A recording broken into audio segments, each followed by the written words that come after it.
Chapter 9 Reproduction in Animals. We have learnt about the processes of digestion, respiration, circulation in previous classes. We have also learnt about the process of reproduction. Reproduction is a fundamental feature of all known life. Each individual organism exists as the result of reproduction. The ability to produce new individuals of the same species is one of the characteristics of living organisms.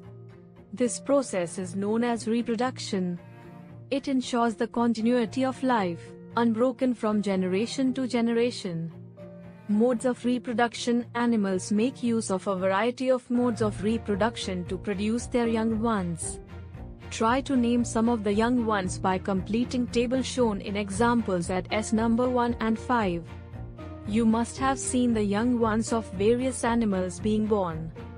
Can you tell how chicks and caterpillars are born? How are kittens and puppies born?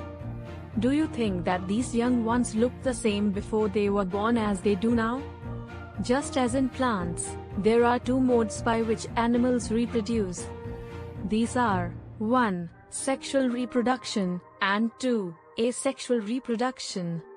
In most plants and animals, two individuals, a male and a female, are needed for reproduction. Each individual or parent produces a special sex cell known as a gamete. In animals, the gamete produced by the female is called the egg or ovum, and that produced by the male is called the sperm. The eggs are large cells because they contain yolk, which is a food store. When the sperm and ovum fuse together, they form the zygote. It is the zygote which develops into a new individuals. This type of reproduction, beginning from the fusion of male and female gametes, is called sexual reproduction. Let us find out the reproductive parts in humans and study the process of reproduction in them. Male reproductive organs. The male reproductive system consists of a number of sex organs that play a role in the process of human reproduction. The male reproductive organs include a pair of testes, two sperms ducts and penis. The testes produce the male gametes called sperms. Millions of sperms are produced by the testes. Look at figure 9.2, which shows the picture of a sperm. Those sperms are very small in size. Each has a head, a middle piece and a tail. Does it appear to be a single cell? Indeed, each sperm is a single cell with all the usual cell components. Female reproductive organs. The female reproductive organs are a pair of ovaries, oviducts, fallopian tubes, and the uterus. Figure 9.3. The ovary produces female gametes called ova, eggs. Figure 9.4. In human beings, a single matured egg is released into the oviduct by one of the ovaries every month. Uterus is the part where development of the baby takes place. Like the sperm, an egg is also a single cell. Fertilization. The process of fusion of the sperm and ovum is called fertilization. Figure 9.5. In the process, sperms come in contact with an egg. During fertilization, the nuclei of the sperm and the egg fuse to form a single nucleus. This results in the formation of fertilized egg or zygote. Fig. 9.6. Did you know that the zygote is the beginning of a new individual? The process of fertilization is the meeting of an egg cell from the mother and a sperm cell from the father. So, the new individual inherits some characteristics from the mother and some from the father. Look at your brother or sister. See if you can recognize some characters in them similar to those of your mother or your father. There are two basic methods by which fertilization takes place: external fertilization and internal fertilization. Internal fertilization occurs in many animals including humans, cows, dogs and hens. In this process, the fusion of the gametes taken place inside the body of the organisms. You will be surprised to know that in many animals fertilization takes place outside the body of the female. In these animals, fertilization takes place in water. Let us find out how this happens. During spring or rainy season, frogs and toads move to ponds and slow-flowing streams. When the male and female come together in water, the female lays hundreds of eggs. Unlike hen's egg, frog's egg is not covered by a shell and it is comparatively very delicate. A layer of jelly holds the eggs together and provides protection to the eggs. As the eggs are laid, the male deposits sperms over them. Each sperm swims randomly in water with the help of its long tail.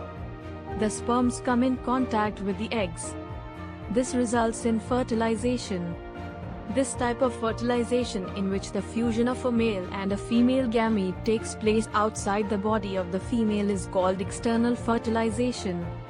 It is very common in aquatic animals such as fish, starfish. Development of embryo. Embryogenesis is the process by which the embryo forms and develops.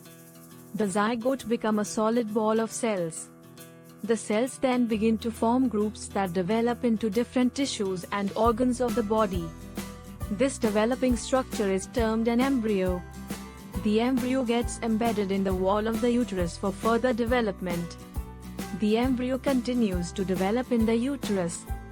It gradually develops body parts such as hands, legs, head, eyes, ears, etc. The stage of the embryo in which all the body parts can be identified is called a fetus. When the development of the fetus is complete, the mother gives birth to the baby.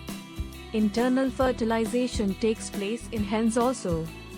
But, do hens give birth to babies like human beings and cows? You know that they do not. Then, how are chicks born? Let us find out. Soon after fertilization, the zygote divides repeatedly and travels down the oviduct. As it travels down, many protective layers are formed around it.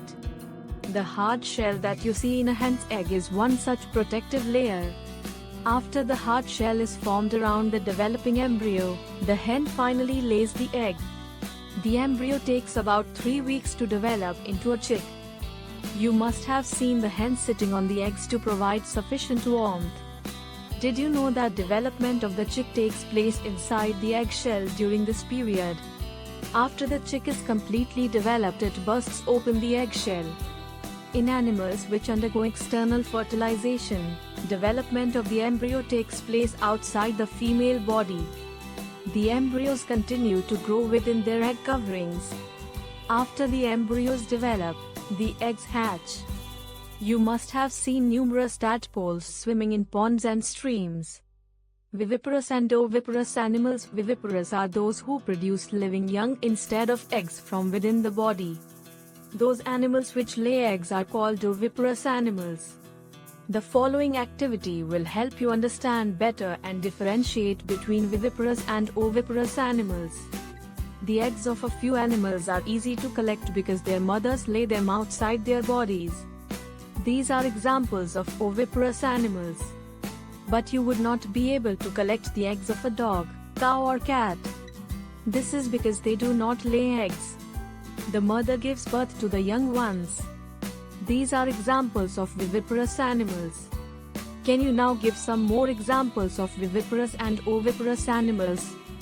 Young ones to adults. In some animals, the young ones may look very different from the adults. Remember the life cycle of the silkworm, egg larva or caterpillar pupa adult. Frog is another such example. There are different stages of frog starting from the egg to the adult stages, that is, egg, tadpole, larva, adult. Can you imagine that these tadpoles would someday become frogs? Just like this, the caterpillar or the pupa of silkworm looks very different. The feature of adults are not same found in these young ones.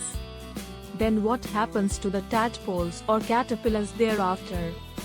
You must have seen a beautiful moth emerging out of the cocoon. In the case of tadpoles, they transform into adults capable of jumping and swimming. The transformation of the larva into an adult through drastic changes is called metamorphosis. What about the changes that we observe in our body as we grow? Do you think we too undergo metamorphosis? In human beings, body parts similar to those present in the adults are present from the time of birth. Asexual reproduction. In this process, the organism reproduces on its own without the help of another individual. There is only a single parent. Do you know how amoeba and hydra reproduce? Let us find out. In hydra, there may be one or more bulges. After developing, these bulges are called buds. Remind the presence of buds in yeast. Similarly, in hydra too, the new individuals develop as outgrowths from a single parent. This type of reproduction is called asexual reproduction. Since new individuals develop from the buds in hydra, this type of asexual reproduction is called budding. Amoeba is another example of asexual reproduction, but it is different from hydra. We have already learnt about the structure of amoeba.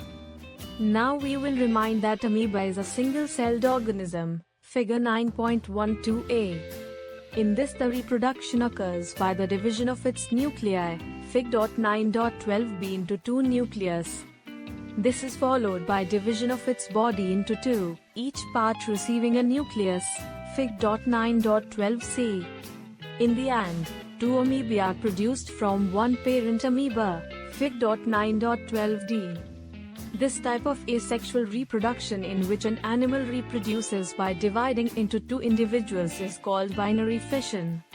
Apart from budding and binary fission, there are other methods by which a single parent reproduces young ones.